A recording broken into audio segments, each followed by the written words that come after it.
Good morning students. चलिए आगे हम देखते हैं कि वायरस का अटैक यदि शरीर पर होता है या किसी मानव शरीर पर होता है तो हमारे शरीर में कौन कौन सी प्रतिक्रियाएं होती हैं। तो हमारे शरीर में जो है वायरस के अटैक के फलस्वरूप जो है दो विशेष प्रकार की प्रतिक्रियाएं होती हैं। एक होती है स्वाभाविक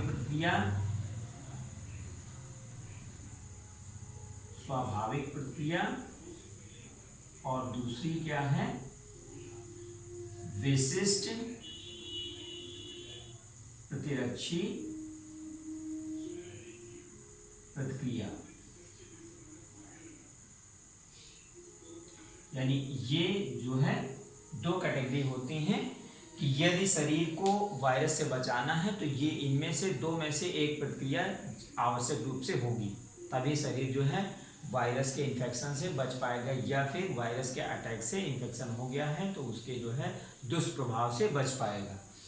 तो यहाँ पर सबसे पहला क्या है, स्वाभाविक प्रतिक्रिया। तो स्वाभाविक प्रतिक्रिया के अंतर्गत तीन कैटेगरीज हैं। सबसे पहला क्या है, फीवर का आना,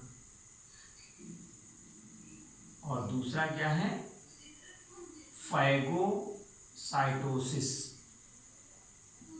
और तीसरा है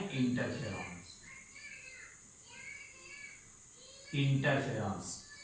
तो फीवर क्या है, जैसे कि आपने देखा होगा किसी भी व्यक्ति को यदि किसी बाहरी पार्टिकल्स, बैक्टीरिया है या वायरस है या इन चीज़ों का इन्फेक्शन अगर हो जाता है तो वहाँ पर उसका टेम्परेचर बढ़ता है, जिसको हम क्या कहते हैं, फीवर का आना कहते हैं, यानी बुखार का आना कहते हैं। तो ये एक स्वाभाविक प्रक्रिया है। बुखार का आना इसलिए होता है क्योंकि बुखार यदि आता है तो वहाँ पर वायरस जो है डैमेज हो जाता है, उसका जो डीएनए है वो डिग्रेड हो जाता है, यानी डीनेचर्ड हो जाता है, यानी दोबारा से वो कार्य नहीं कर सकता है। जैसे कि सामान्य रूप से जो है मानव शरीर का तापमान जो है 37 डिग्री सेंटीग्रेड या 36.9 डिग्री सेंटीग्रेड होता है, लेकिन जब ये टेम्परेचर 38 डिग्री सेंटीग्रेड या 39 या 40 के बीच में आ जाता है तो वहाँ पर जो है बुखार की स्थिति आ जाती है, और इस इतने टेम्परेचर पे जो वायरस होता है वो डेनेचर्ड हो जाता है, तो इसलिए जो है बुखार आता है। दूसरा क्या है, फाइगोसाइटोसिस है। तो फाइगोसाइटोसिस का मतलब ये है कि कोशिका द्वारा भक्षण करना, यानी जो हमारा शरीर है, शरीर में ऊतक होते हैं और ऊतकों के बीच में जो है ऊतक द्रव्य भरा होता है, उसमें कुछ विशिष्ट प्रकार की कोशिकाएं होती हैं, यानी उनमें कूटपाद स्थित होते हैं, और इन विशिष्ट कोशिकाओं को हम क्या कहते हैं, भक्षी कोशिकाएं कहते हैं या माइक्रोफेजेज सेल्स कहते हैं। और ये क्या करती हैं, कोई भी वायरस या कोई भी पार्टिकल उस तरीके का है तो उसको क्या करेंगी, ये भक्षण कर लेंगी, यानी उसको खा के खत्म कर देती है, यानी खाएंगे उसको डाइजेस्ट कर देंगी, उसका काम खत्म। तीसरा क्या है, इंटरफेरेंस। इंटरफेरेंस का मतलब ये है कि ये कुछ विशेष प्रकार की जो है ग्लाइकोप्रोटीन्स होती हैं। इनकी सबसे पहले खोज जो है आइजैक तथा लिंडेनमैन नामक वैज्ञानिक ने की थी। इन्होंने ये देखा कि जो कुछ कशेरुकी जो है प्राणी होते हैं उनमें जो है जो इन्फेक्टेड सेल्स होती हैं वो विशेष प्रकार का जो है पदार्थ सिक्रेट करती हैं, उसी को इन्होंने ग्लाइकोप्रोटीन कहा।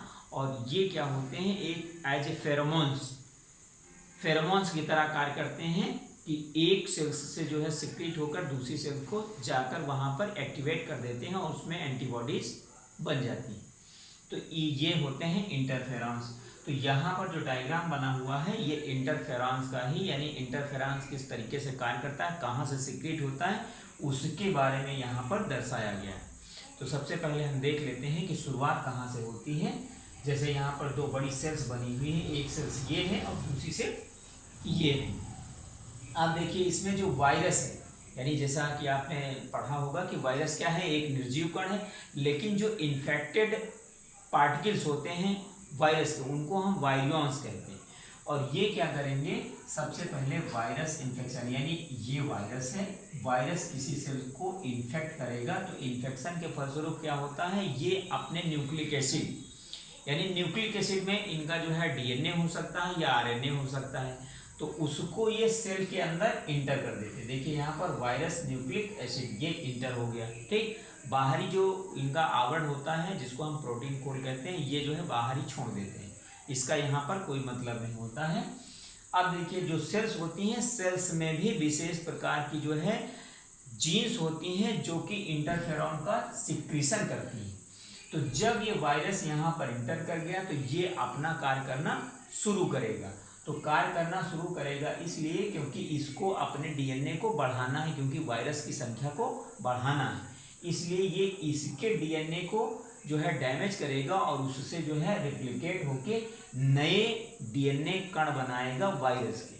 तो देखिए यहाँ पर नए डीएनए कण बन गए और प्रोटीन घोल का सिक्रीशन हो गया, यानी ये इसके जो है पार्ट्स बन गए जो वायरस है। अब इनकी असेंबली हो गई तो यहाँ पर इनकी संख्या बढ़ी और साइड में क्या दिया गया है, यहाँ पर जो है कुछ मात्रा में जो डीएनए है, जो सेल का डीएनए है, सेल का डीएनए क्या करेगा, इंटरफेरॉन्स का सिक्रीशन करेगा, यानी कुछ ऐसे पार्टिकल्स का, या उसको हम कहते हैं ग्लाइकोप्रोटीन्स का सिक्रीशन करेगा जो इंटरफेरॉन्स की तरह कार्य करेगी।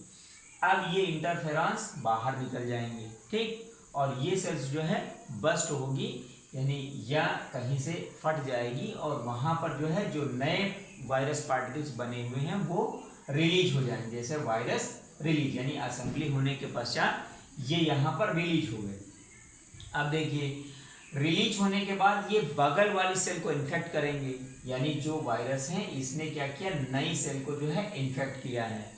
और इधर क्या है, अटैचमेंट ऑफ IFN यानी इंटरफेरॉन्स टू स्पेशल रिसेप्टर। जो सेल है बगल वाली उसमें कुछ विशेष प्रकार के रिसेप्टर्स पाए जाते हैं जो कि क्या करेंगे, जो इंटरफेरॉन्स है इंटरफेरॉन्स को रिसीव कर लेंगे। यानी यहाँ पर देखिए ये इंटरफेरॉन्स निकले हैं और ये रिसेप्टर हुए हैं, रिसेप्टर ने इसको रिसीव कर लिया है। अब रिसीव करने के पश्चात इसमें कुछ प्रक्रियाएं चालू हो जाती हैं, यानी इनको सिग्नल्स मिल जाता है कि हमें क्या करना है, क्योंकि उधर जो है ये वायरस जो है अपना कार्य करेगा, ये इन्फेक्शन इसको कर रहा है, यानी डीएनए इसने जो है यहाँ पर इंटर कर दिया है बगल वाली सेल में।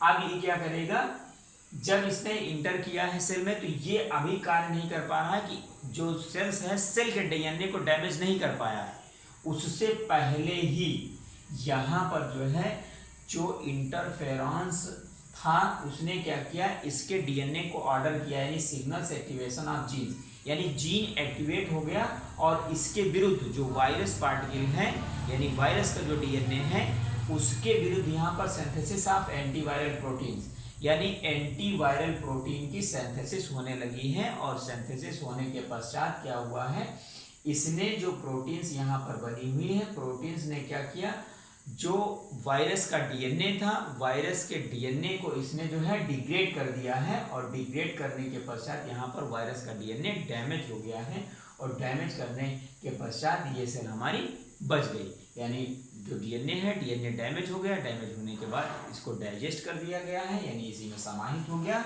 और इस प्रकार से जो है एक इंटरफेरॉन्स की प्रक्रिया के द्वारा जो है हमारी सेल्स बगल वाली बच जाती है। इस प्रकार से वायरस का इन्फेक्शन जो है रुका रह जाता है। तो इसके पश्चात जो है अगले वाले वीडियो में हम विशिष्ट प्रतिरक्षी प्रणाली को देखेंगे। थैंक्स।